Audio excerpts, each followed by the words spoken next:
ہمارا رب العالمین سورہ یونس میں 93 میں فرماتے ہیں وَلَقَدْ بَوَّأْنَا بَنِي إِسْرَائِيلَ مُبَوَّأَ صِدْقٍ وَرَزَقْنَاهُم مِّن طَيِّبَاتِ فَمَا اخْتَلَفُوا حَتَّىٰ جَاءَهُمُ الْعِلْمُ إِنَّ رَبَّكَ يَقْضِي بَيْنَهُمْ يَوْمَ الْقِيَامَةِ فِيمَا كَانُوا فِيهِ يَخْتَلِفُونَ۔ اور ہم نے بنی اسرائیل کو بہت اچھا ٹھکانہ رہنے کو دیا اور ہم نے انہیں پاکیزہ چیزیں کھانے کو دیے۔ سورہ یونس میں اللہ تعالیٰ فرماتے ہیں سو انہوں نے اختلاف نہیں کیا یہاں تک کہ ان کے پاس علم پہنچ گیا۔ یقینی بات ہے کہ آپ کا رب ان کے درمیان قیامت کے دن ان امور میں فیصلہ کرے گا جن میں وہ اختلاف کرتے تھے۔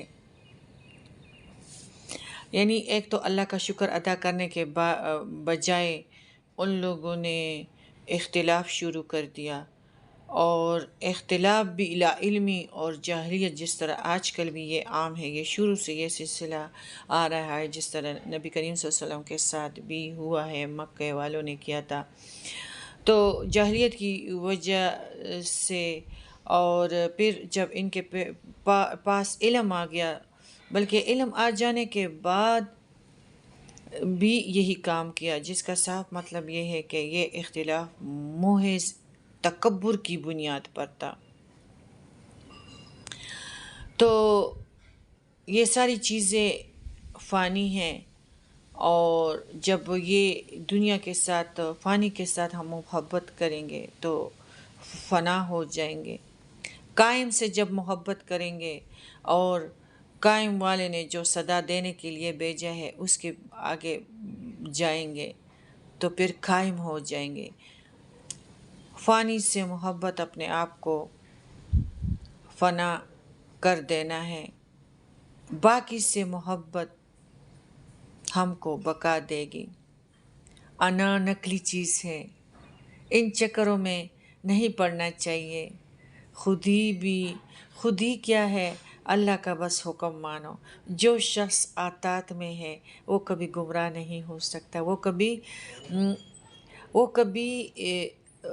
ختم نہیں ہو سکتا، کیونکہ بہت سارے لوگ کم عمر میں بہت بڑے بڑے کام کر جاتے ہیں اور ان کا نام باقی رہتا ہے۔ تو یہ بھی زندگی ہے۔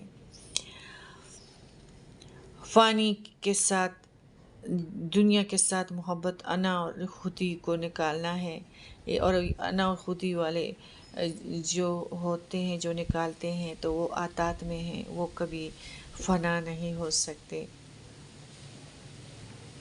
محبوب کا نام سنا، محبت بس پیدا ہو گئی، اویس کرنی بن گئے۔ یہ نصیبوں کی بات ہے۔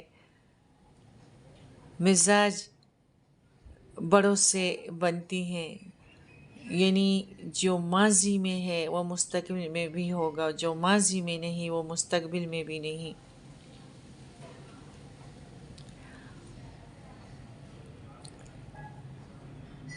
بس اللہ تعالیٰ ہم سب کو اس چیز کا پتہ دے کہ جہاں ہم نے جانا ہے تو پھر ہم کامیاب ہیں، اور یہ اختلافات ختم کرنے کے لیے ہمیں تکبر کو ختم کرنا ہوگا اور اپنے آپ کو توڑوانا ہوں گے۔ جب ٹوٹیں گے تو انسان بنیں گے۔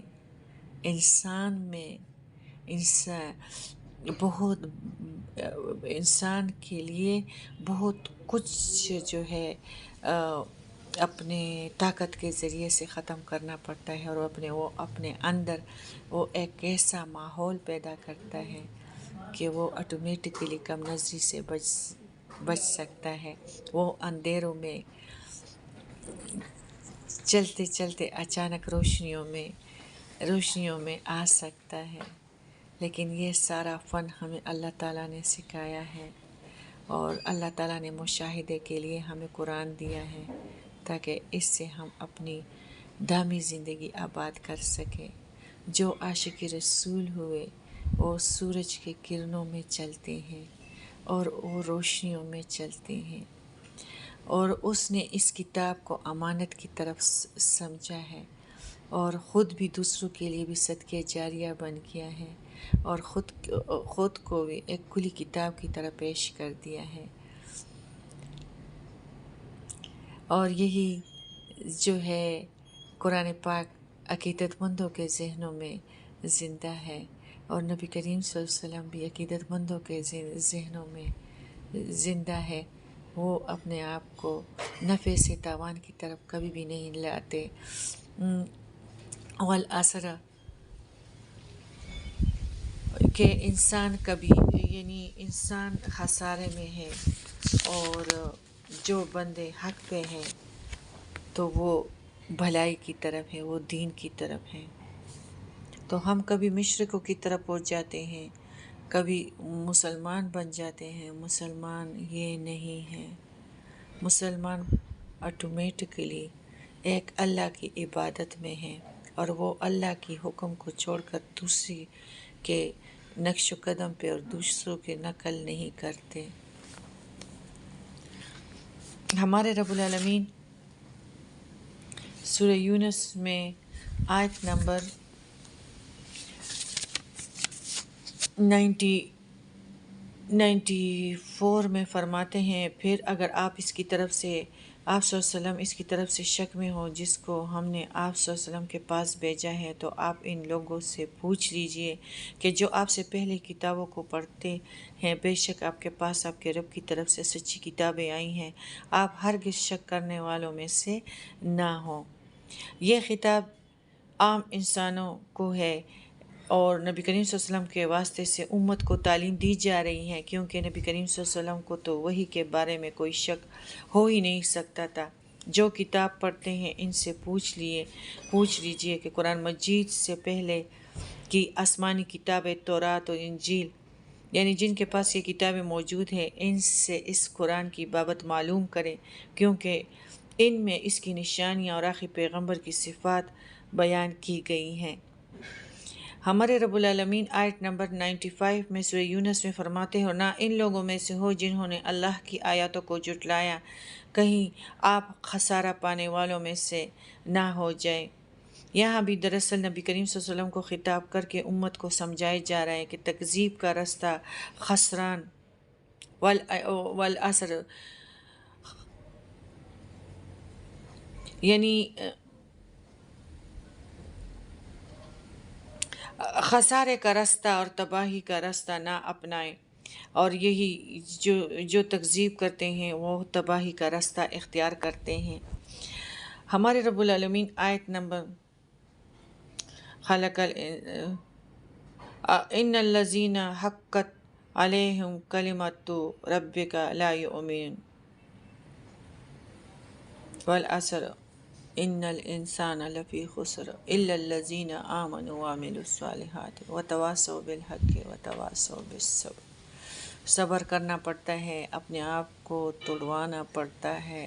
ٹوٹنا ہے تو اللہ کا راہ اختیار کرو گے، ٹوٹنا ہے تو اللہ تعالیٰ کے لیے پرواز کرو گے، اللہ کی طرف بھاگو گے، ورنہ تکذیب کا راستہ خسارے کا راستہ ہے، تباہی کا راستہ ہے.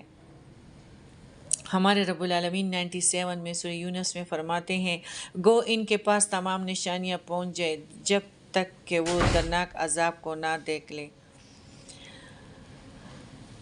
یہ وہی لوگ ہیں جو کفر اور معصیت الہی میں اتنے غرق ہو چکے ہیں کہ کوئی واعظ ان پر اثر نہیں کرتا اور کوئی دلیل ان کے لیے کارگر نہیں ہوتی، اس لیے کہ نافرمانیاں کر کے قبول حق کی فطری صلاحیت کو انہوں نے ختم کر دیا ہوتا ہے. ان کی آنکھیں اگر کھلتی ہیں تو اس وقت جب عذاب الہی ان کے سروں پر آ جاتے ہیں، تب وہ ایمان اللہ کی بارگاہ میں قبول نہیں ہوتا. اور اللہ تعالیٰ خود سورہ المومنون میں فرماتے ہیں 85 میں، تو وہ ہمارا عذاب دیکھ چکے، اس وقت ان کے ایمان نے کوئی فائدہ نہیں دیا. یہ فرعون کا تھا کہ فرعون نے پھر یہی کہا کہ یا اللہ میں ایمان لایا ہوں.